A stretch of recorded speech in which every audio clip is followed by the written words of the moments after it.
Hello. I am here with Cliff. This is my first time doing a live stream, so be patient with me. We'll see. My boyfriend's on. He's our one viewer. So maybe we'll My wife will pop in just now. hang out a little bit and see if anybody else comes to join us. If not, then that's okay. That's okay. I know it gets recorded and saved to the channel, so people can watch later if they choose to. Yeah. Alrighty. Well, we could start, I guess, by talking about our history with David Sodergren while we wait for some more people to join. Yeah. Okay. You want to go first?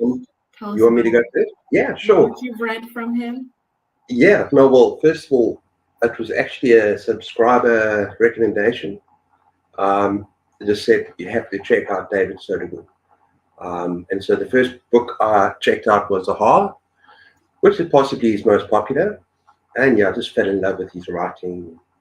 He just fast-paced, bloody, gory, just so much fun.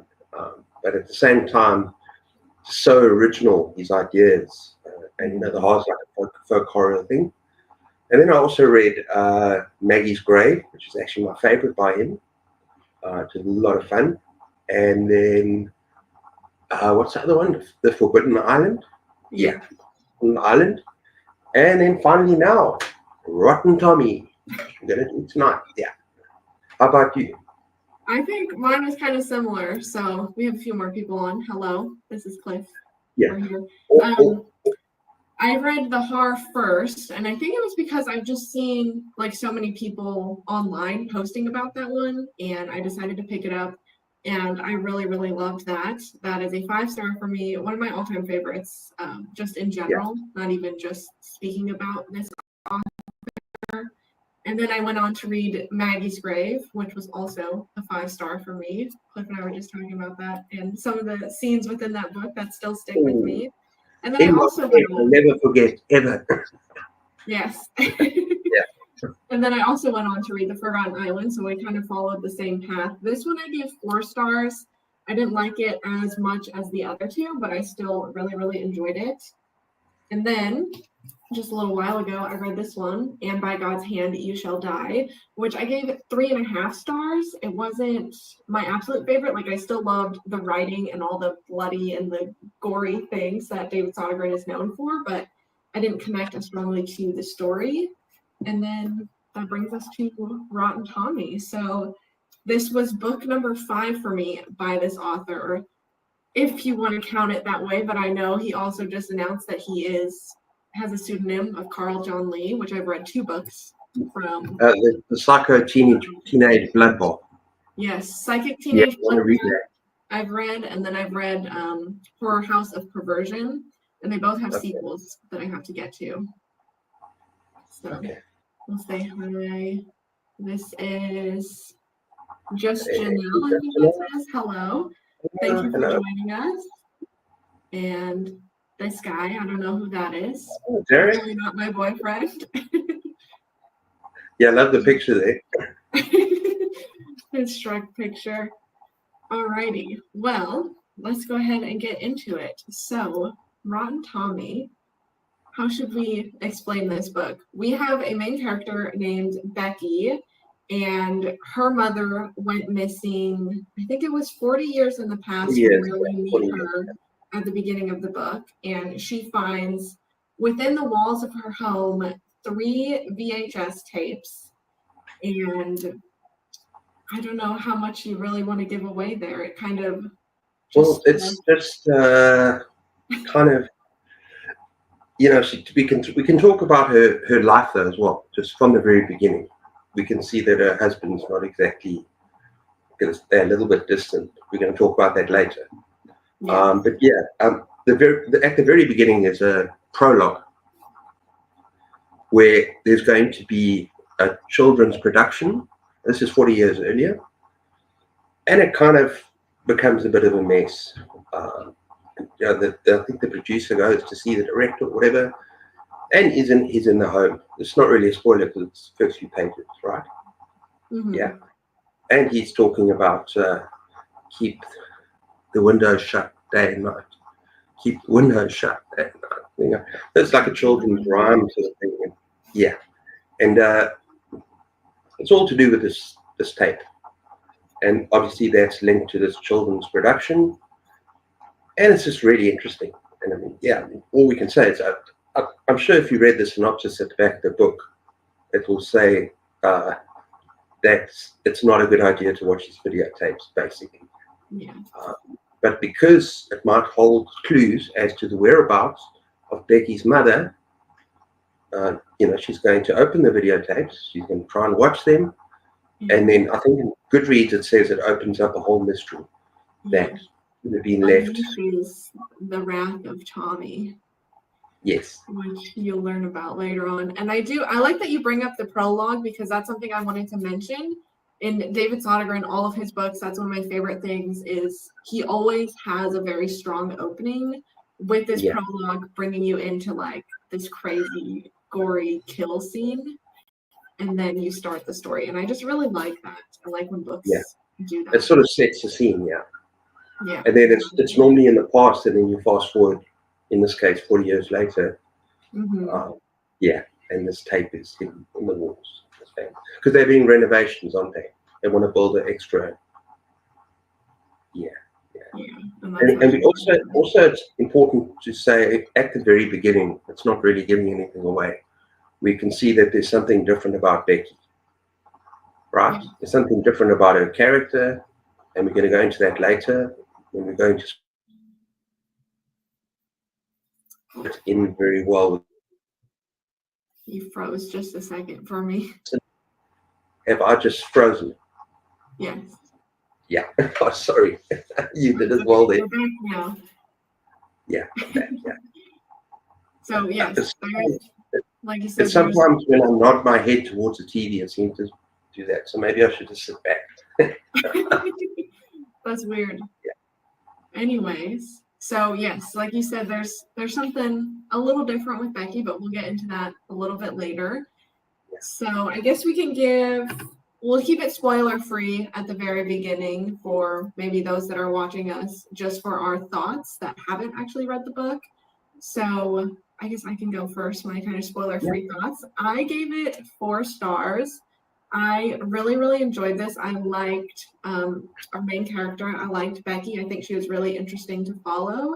And I also liked that there is this little bit of a mystery, because I don't think that I've read a lot from David Sodergren that kind of has this type of storyline where we have this woman's mother that has gone missing, and now she's trying to figure out what did happen to her. And then, of course, all of the goriness and all of the murder that comes later. The only reason that this one I feel like wasn't a 5-star for me, and we'll get into that later, is I just think that things were left a little bit too open-ended, and I wish that we got some more information. Yeah. How did you feel about it? That's pretty much exactly what I wanted to say. But I do love the fact that it's a mystery, like you say. And yet at the same time, it's more slow burn than his other works, which I really liked. But it still has that sort of Sodergren flavor of fast-paced action as well, and gore and blood. And there's kind of a dark humor that runs through all his works as well. So, I mean, even though this is probably my least favorite of all his books, for the exact same reason you said, the open-ended ending, I still gave it 4 stars. So that just says something about the writer. I really, really had a fun time reading it. But yeah, we'll get into spoilers later. Yes. I'll just say real quick, we can say hi to Anita. Hello. That's my biggest fan. Hello, my wife.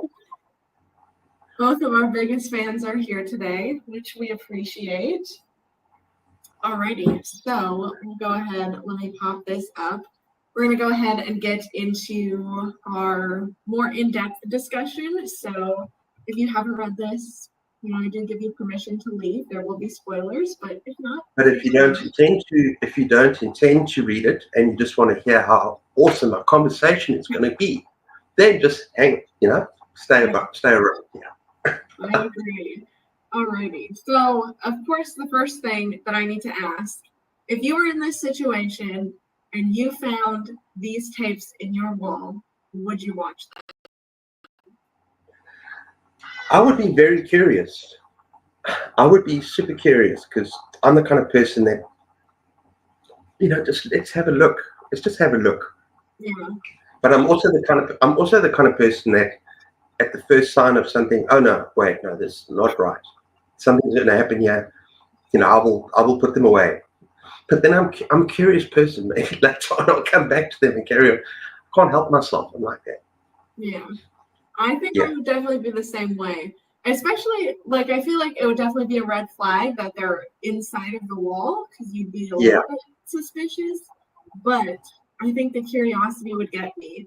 I don't think I could watch them alone, though. I think I would need to have somebody there with me because you don't know what could be on this tape. And I know they mention it in the book as well. They're like, what if that's like my parents' sex tape, And I think that's definitely a reasonable fear to have. Yeah. So I would. But hiding them within the wall. I definitely would watch them, I think. Yeah, exactly. I agree with you. Yeah, no, and that's interesting about Becky though. She doesn't really have anyone to watch them with. Hey, her husband is seriously not interested. Her sister's not interested. So she goes and she wants to explore things and she wants to find out on her own. Which I don't know. Maybe it's premature talking about her as a character, but maybe we should try because I think it's a central part of the story. I think Becky is like the heart and soul of the story in many ways because she's autistic. And it's interesting that David Sodergren and his wife are both autistic as well. And he treats the subject in a very respectful manner. It's more like looking at her character and looking at the way her character develops and the way she questions her place in the world, that she's sort of an outcast. No one cares about her. And her character arc is very important. But just because, yes, she wants to view the videotapes because she's been looking for her mom for 40 years. Mm-hmm. And the videotapes show that there might be a kind of a mystery she can solve here. What happened to her mother? Yeah, I do think it was interesting, like you said, the way I didn't know that David Sodergren himself was autistic until I read the author's note here. And I do really appreciate the message that he said in there where he was like, there are some parts of Becky that I do identify with, but not every autistic person is going to have the same experience. And I do think that it was just an interesting inclusion. And I think that made Becky such a strong character for me. So we can, get into talking about her. I really liked Becky as our main character. And like you said, the way that she views the world, not only just because of how she is, but then also with having autism, I think was really interesting in the decisions that she makes. And I don't know, I just think she was a really, really fun, strong character. And I really loved following her journey, especially as you mentioned, her husband is an absolute piece of shit. Like, he's the worst. And I love what happened to him. Love what happens to him. We'll definitely get into that. How did you, I know you kind of just said it, but how did you feel about Becky as the main character? Do you think she was a good choice for being our protagonist? Yeah, no, I really enjoyed it. A strong character and yet vulnerable.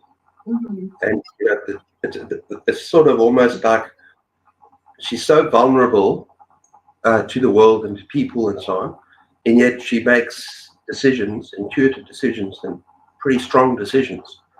And I think she's a very emotional character and has depth. Unlike a lot of characters in Sodergren's other works, she's got a lot of depth. I won't say the same about all the secondary characters, but she really, for me, was the heart of it. For me, it was about the decisions she had to make. And I actually want to think about this a bit more because you talk about the fact that the story is very open-ended. and we're in spoiler territory now, so I'm just going to say, didn't end like I wanted to. There was way too many questions. Yeah. And yet at the same time, if you think about her and her autism, which is not overdone, but you think about her and her growth and the choices she has to make, the book might be kind of metaphorical, like in a very weird way, about autism in general, or her as a character. And yeah, you know, like at that one point where she has to side with Tommy, Mm-hmm. and that changes her almost for the better. Yeah. Whereas beforehand, her fear and her thing of the world, or the way the world was treating her, beating down on her, she then has to, you know what I'm trying to say? It's almost like it was something else subtle that worked there. Yeah. Yeah. I think that there's definitely, you know, aside from all of the horror and stuff that was going on in this supernatural almost elements or fantastical, Yeah. however you want to describe it, there's definitely a lot of personal growth with Becky herself, which I did really enjoy. And like you're saying, towards the end, trying to, I don't know, make that choice of what she really wants. Like, does she want to go back to her old life where she now knows everybody's shitty, but they're no longer there anyways? And I also like that there was, in a way, some foreshadowing with that as well, as Becky is talking about some of her like hyper fixations. And one of the things that she used to be really into was lighthouses. And she knew all this information about lighthouses. And she says at one point, I always thought it would be so nice and so peaceful to like live in a lighthouse by myself. Yeah, I remember and that. to see where she ends up at the end of the story and realizing like it is kind of foreshadowing, but you know, just the personal journey she has. Yeah, and if you think about Tommy as a character, where did he live? He lived in the lighthouse with her mother. Like, what does a lighthouse do? The light sort of shines out. I don't even have any idea. I'm just making it up now as I go along. But you think about it, at the end, she replaces Tommy in that lighthouse. And all the bad is gone from that coastal town. You know, the bodies, everything disappeared when Tommy's dead. And she's happy. She's sitting in the lighthouse and she's got the hand puppet and she's happy. So yeah, there's a real growth there. As you said, the choices that she makes, and just a wonderful book. Even though that she's broken. I mean, she's hurt at the end. She's still happy. Yeah. She has access to all the pain pills she wants. Exactly. And that's what I really liked, you know, about the story is once again that journey that she goes through from this life where she's constantly, I don't know if living in fear, but like very high anxiety. You can tell at the beginning of the story, just going out to go to the video store and get the videos converted. The people that are coming to work on her house and how she's like very anxious and trying to hide from them and feels very awkward around them. And now she's in this place at the end where, like you said, she's happy. And I really like that. Yeah, I really like Becky. And I think it's almost like the decision she had to make was when the police, and you know, the kind of brutality they put on her. It's like the world has pushed her so far, almost to her limits, and then she has to make a choice to get out of that, that anxiety and that so on. And when she does that, it's like she's at peace because she's constantly striving for peace, right? To be at peace with herself and the world. Yeah, I like that about her. Yeah. What about the side characters? I know we did get to see a lot of their kind of perspectives because David Sodergren often will move back and forth. We have our main character, but we do switch over to some of these side characters to see things from their point of view. Is there, aside from Becky, did you have a different favorite side character, or were there other perspectives you would have liked? No, well, my favorite character besides Becky was Tommy. Sorry, he's like Jason or kind of any of those killers in the movies, right? The slashers. He's like Jason on steroids. Yeah. Huge guy, and his sole purpose, I mean, his face is like carved almost. I don't know how to describe. But he kills brutally, and he kills silently. And that's even more, it makes it even more like, as a character. But I also love the characters in Rumplejack. Thank you, Rumplejack. So I love the sort of cartoonish characters, you know, the horse sheriff but we'll get to Rumplejack later. That's my favorite area. And the pug puppet. But yeah, I found the cop that she was with, that she allied with, he was all right, but I found him a little bit weak. I didn't care about him that much as a character. Yeah. But yeah, I find Tommy is awesome, and others I mentioned. Yeah. How about you? I would agree with that, because I did like, I think his name was Larkin, DC Larkin, the cop guy, whatever his name was. I do like him, but I think that the only things that I liked about him were because of Becky. You know, she has this obsession with Jason Statham, and so she's obsessed with this cop because he looks like him. And I just thought that was really, really fun. And so it's kind of interesting that the side characters, they wouldn't really be anything without Becky, which of course, you know, she is our main character. How about her husband and her sister? I hated them. And in fact, as much as I hated the husband, I found the sister even worse. Absolutely no support there for her as a sister at all. Mm-hmm. So yeah, kind of tragic. And I mean, she was the one that she turned to, you know, hoping that the sister would take her seriously with these VHS tapes. Like, I think I'm going to find Mom. I'm going to find our mother. And the sister was just, yeah. And the fact that the two of them were sleeping together. It's just, it's terrible.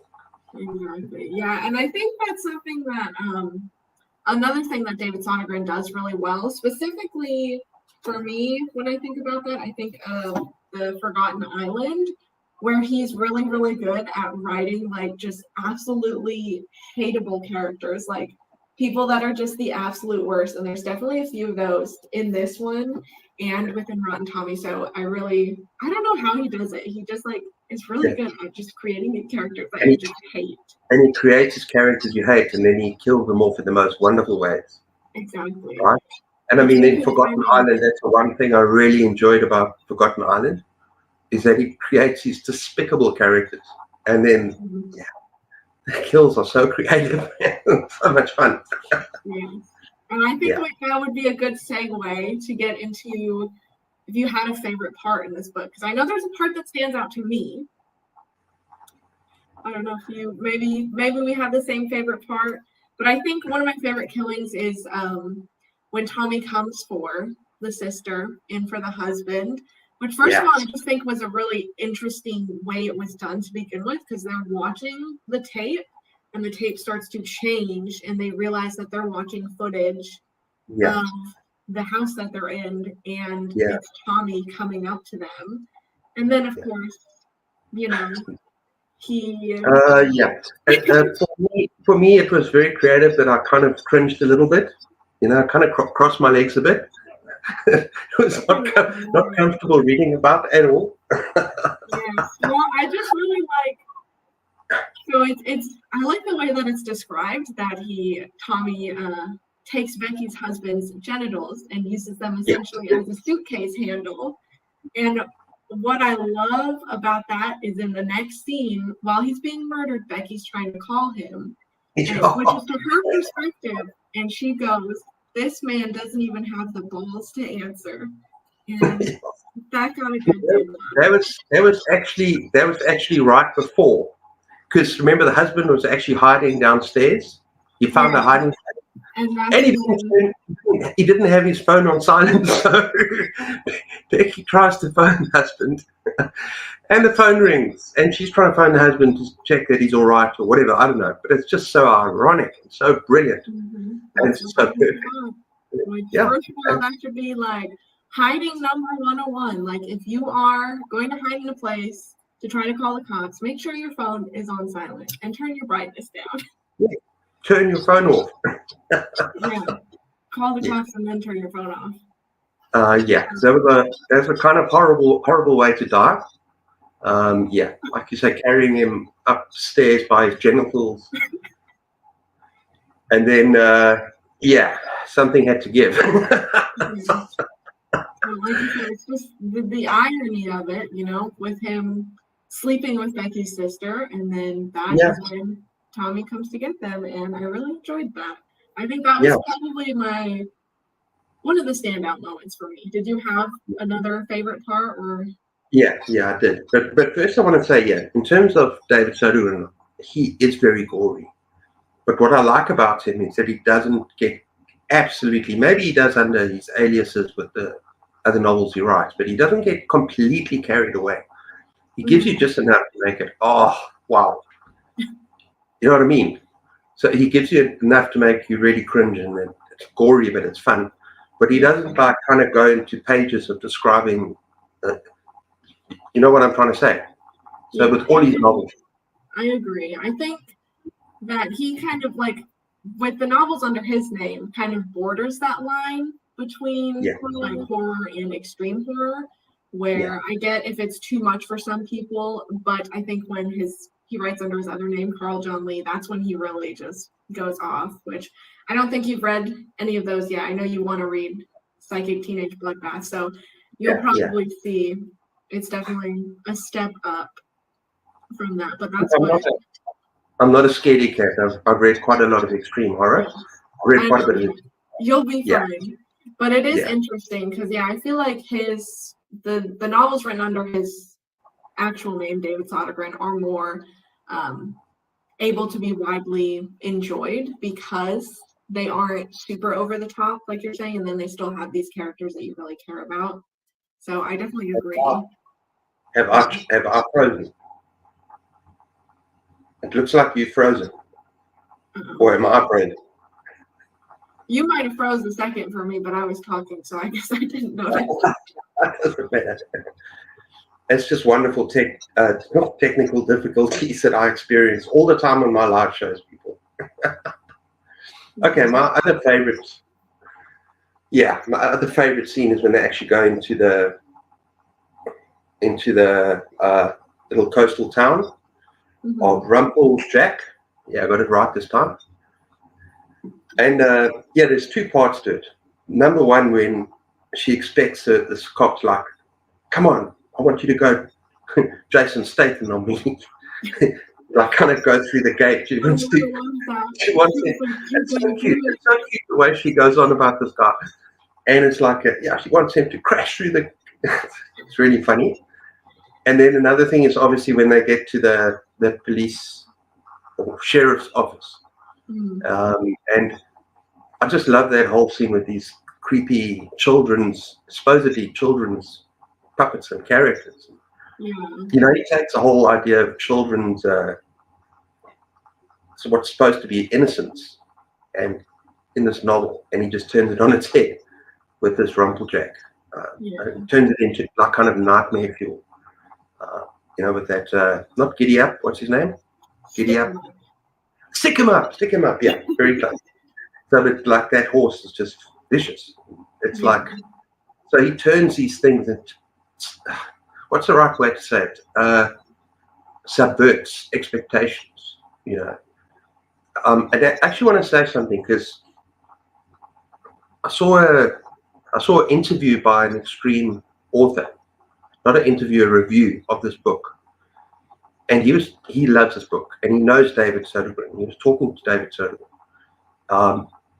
And there is a real life children's series called, and I'm going to look it up here quickly because I wrote it down, called Blizzard Island, that had 2 episodes and then kind of disappeared or wasn't produced. And it gave this author nightmares. And it involves the puppets and children.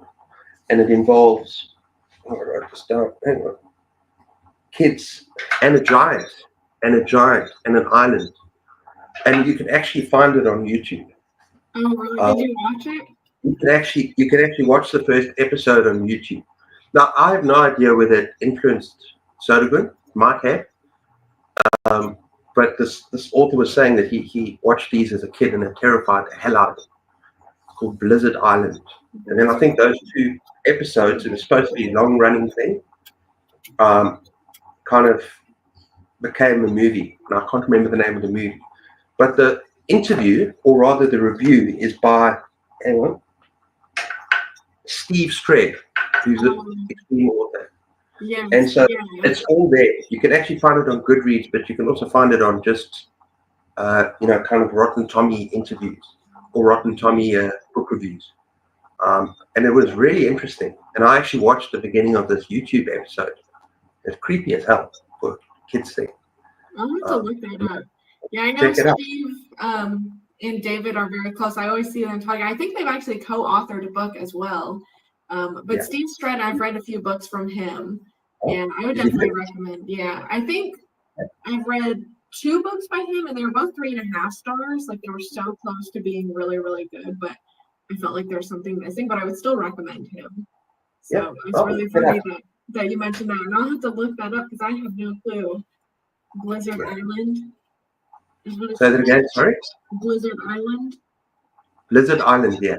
Yeah. Okay. So maybe if you just type it in with YouTube. Look, I have no idea if David Sodergren was influenced by this kiddies show. But if you think of the coincidence of this show was cancelled after 2 episodes, I think it was cancelled, but then it became like a movie. And then basically this Rotten Tommy is about a cursed videotape about a children's show. Yeah. That has an island, that has a giant, all these puppets, things like that. So, yeah, kind of interesting. Yeah.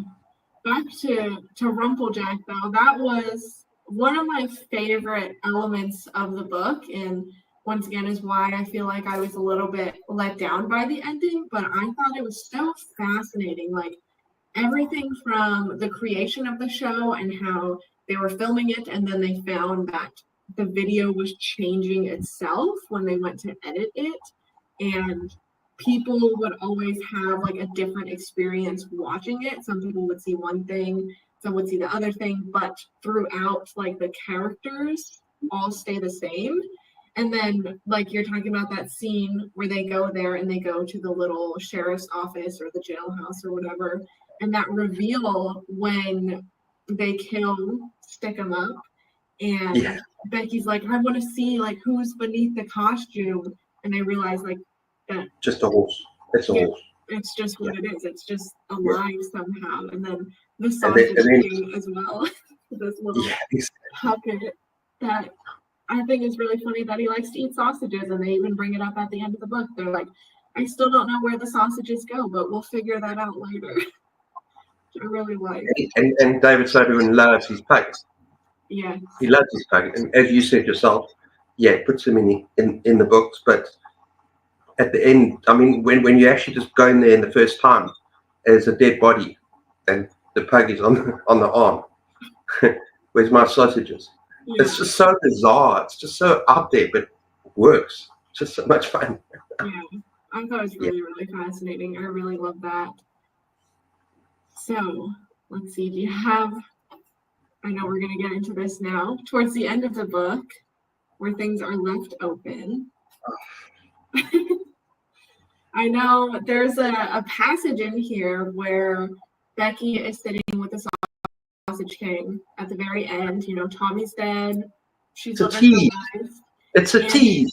Exactly. She asks all of these questions, and I'm like, okay, yes, these are all the questions that have been in my head. We're finally going to get the answers. The book is wrapping up. Like, I'm going to figure everything out. I'm going to love this. It's going to be 5 stars. And then, we get that tease where he goes, well, it was a very, like, it started a long time ago, and then it just switches. And then, then you move to the and that's another thing. You got that secret organization. And then it goes to the secret organization who finds the guys in the video store where she had initially gone to transfer the tape so that she could watch them. And yeah, he's watching the tape, and then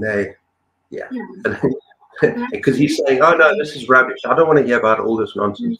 This is boring." And so you hear nothing. I was so upset. Yeah, because I think it's called the Rylac Corporation. Yeah.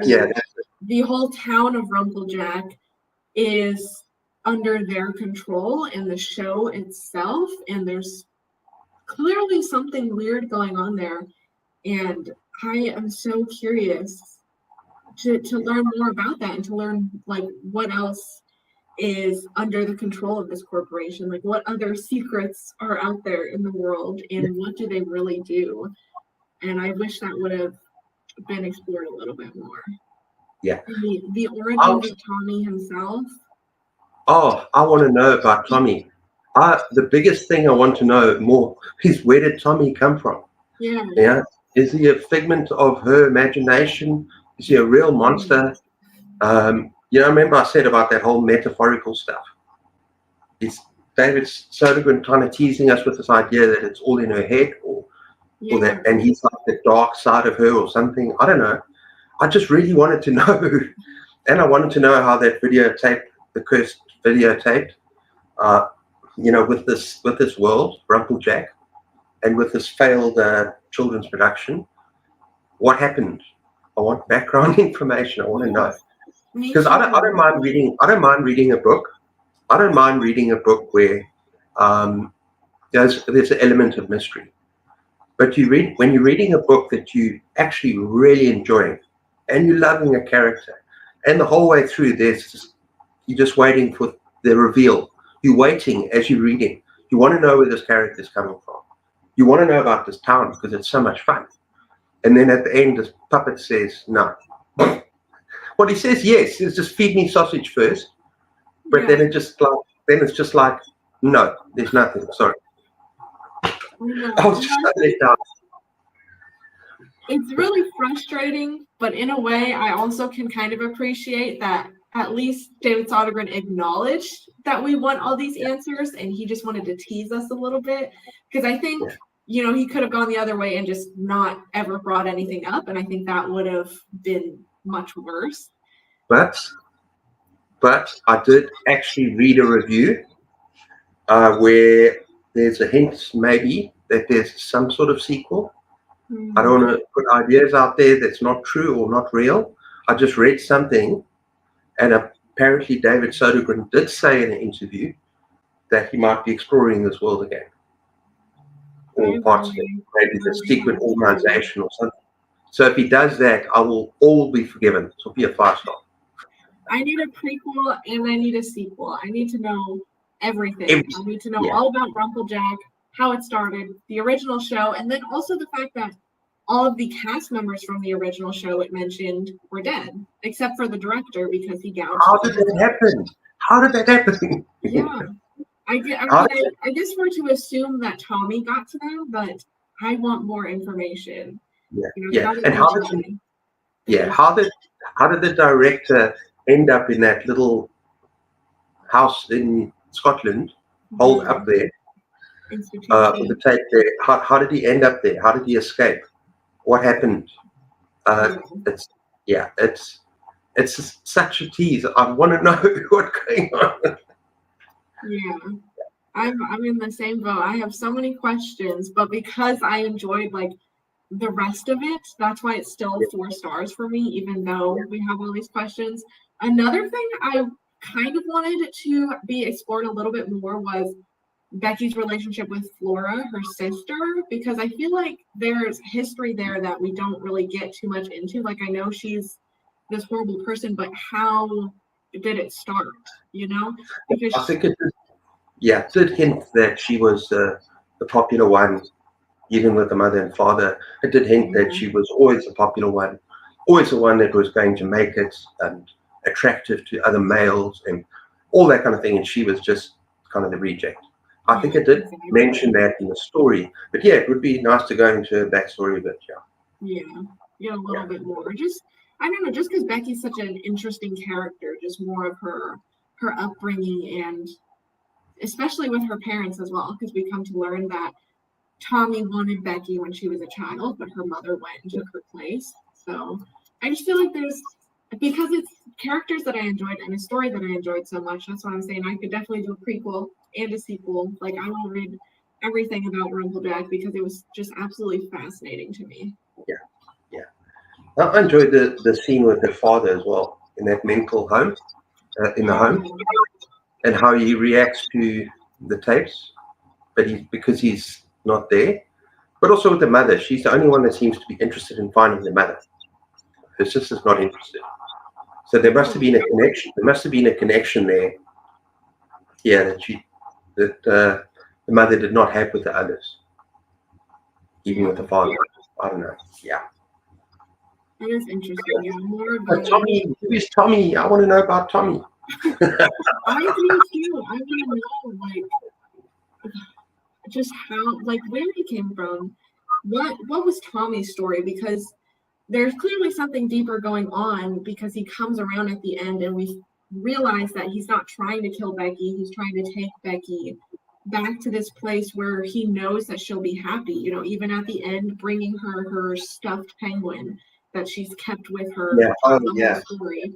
So we know that there's something deeper going on, but we don't know what it is. And then I don't know.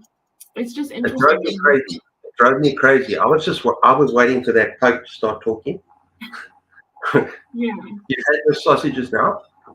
Come on. What is the connection? Like, why is Tommy wanting Becky? Because it's clearly not like, he didn't care for the mother. He threw the mother out the window.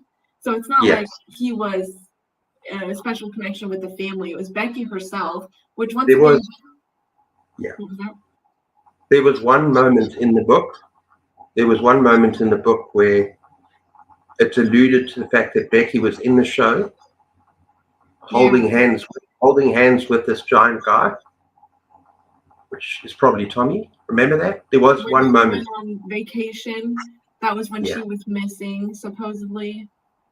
Yeah. So it makes me wonder, but then it brings back, like you were saying, because I started to have this thought, is maybe it is all in her head, and maybe it's kind of a look into her psyche, that maybe this isn't actually real, but I don't know. I guess it's like her character arc is actually the book. Yeah. From being anxious, and it takes when the anxiety is at a super high level, it's almost like the world pushing on you to the point where you break, where you have to make that decision to let go, and to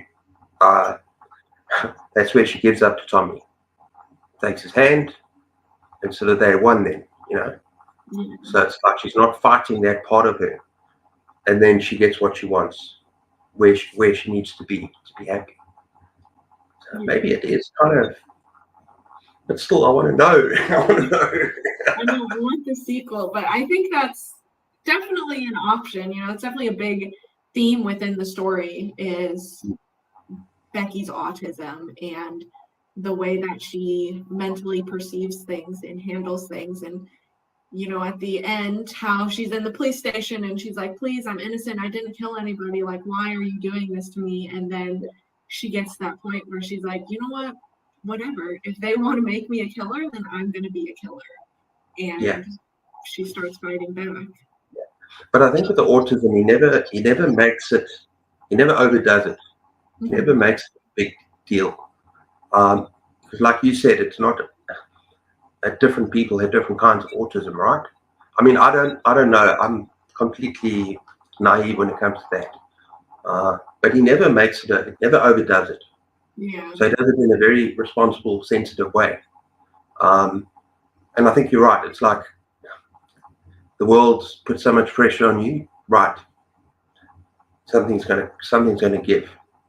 You have to be true to yourself. Fight back, because she never fights back up to that point. So she gives them and said, "Okay, I'm with you, Tommy. You're my only friend. Let's go." Yeah.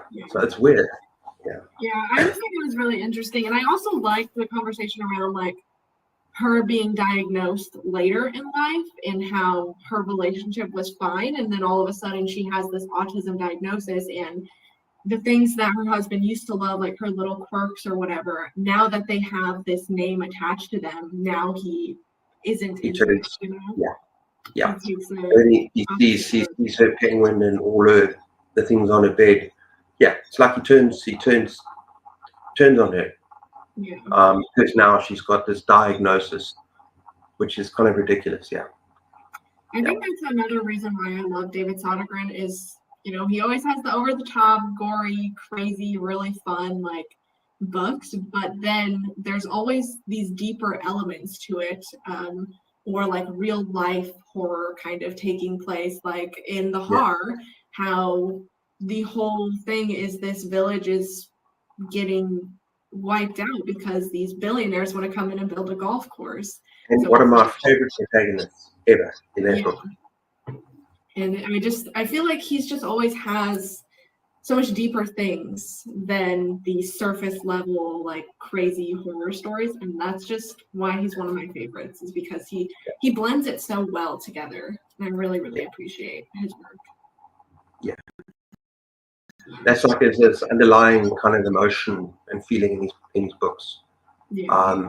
Like with The Har, I have to go to that protagonist, that woman, that older woman. I can't remember what her name is, but and she's fighting back against these developers. Yeah. And she's a feisty old woman. And the fact that he's portraying an older character as well as a female character, it's almost like the hero in the book. Mm-hmm. Does things that other writers don't do. And you love this character. And she stands by the fact that she is not leaving. This is her home, and she's not going to be bullied. So yeah, it's always got these kind of underlying themes and emotional content in his books, which is great. Yeah. Pretty good. Yeah. Moral of the story is that I love David Sodergren. And anything he writes, I will love. Yeah.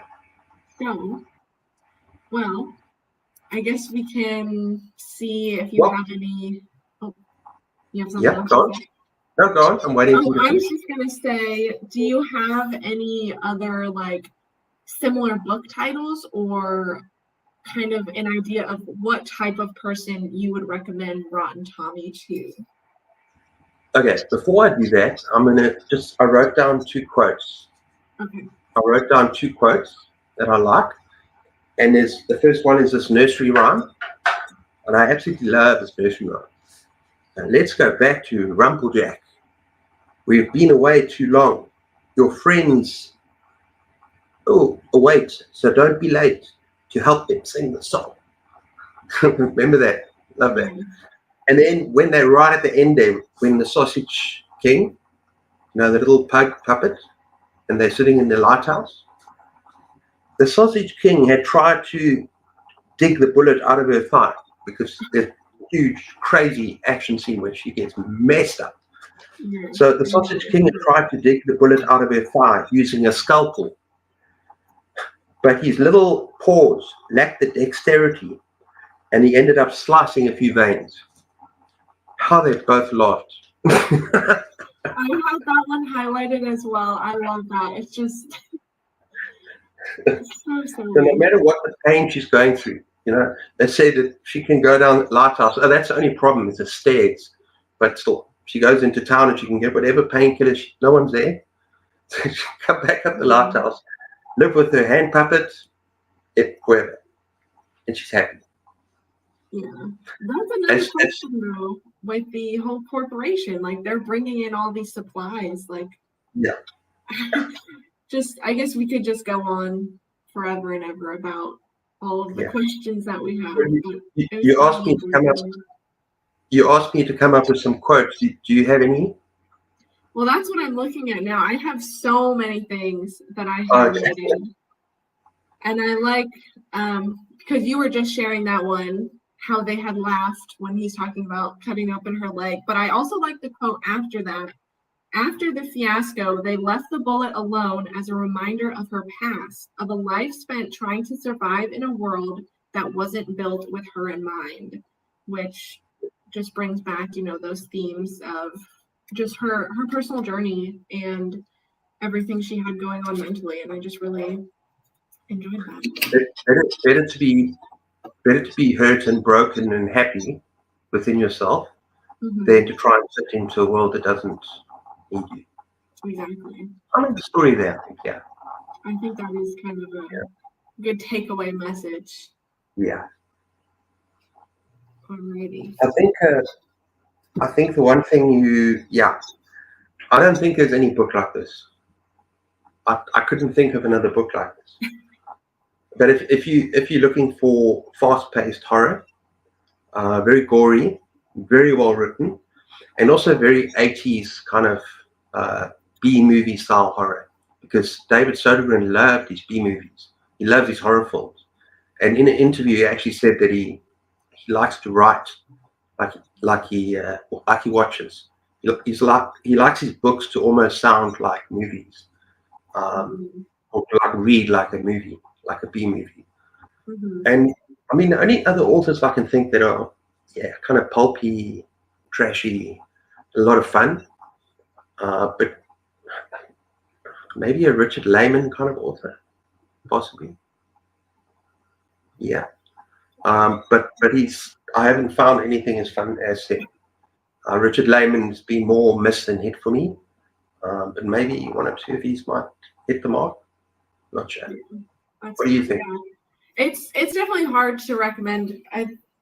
Aside from just recommending David Sodergren's other books, one that I think would stand out for certain elements is Mr. Magic by Kirsten White, which is definitely not on the same page at all of what David Sodergren writes, but it has the element of a children's TV show that is weird and mysterious. And this was a 5-star for me because of those elements, and it's also got a lot of commentary to it as well. So if the TV show element was really strong for you in Rotten Tommy, then I think this could be a good recommendation. But once again, it's not the same like bloody murder slasher type of book, but it's got that creepy children's TV show. Oh, I'll look out for that.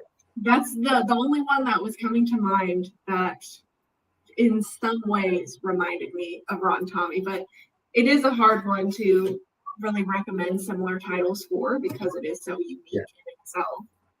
Yeah, no, I couldn't think of anything. And the thing is, I'm not really a fan normally of cursed object horror. This is one of the first that I've really, really enjoyed. This was just so refreshing. It was so different, so original. Just really enjoyed it, yeah. Alrighty. Well, any final thoughts before we close up? Anybody in the comments want to say anything?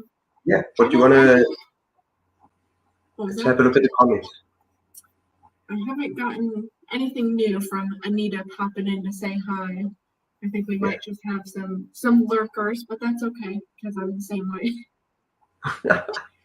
Sometimes I'll put something on in the background, but I don't quite pay attention to it. I don't know if I have anything else to say about the book that I haven't already said.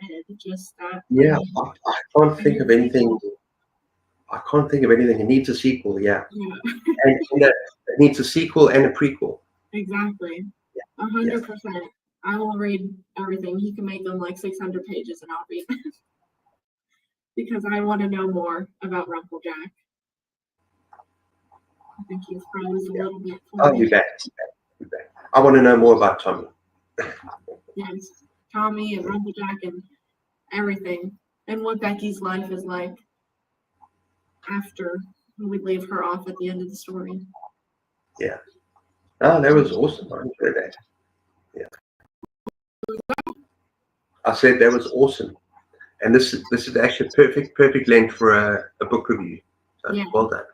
Yeah. I think it worked out really well. So if we have all our thoughts out, we can go ahead and say goodbye.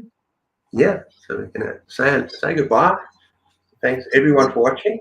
Yes. Bye. Thank you for sticking around for my first live. That was perfect. Great live. Yeah. All right. Bye everyone. Bye.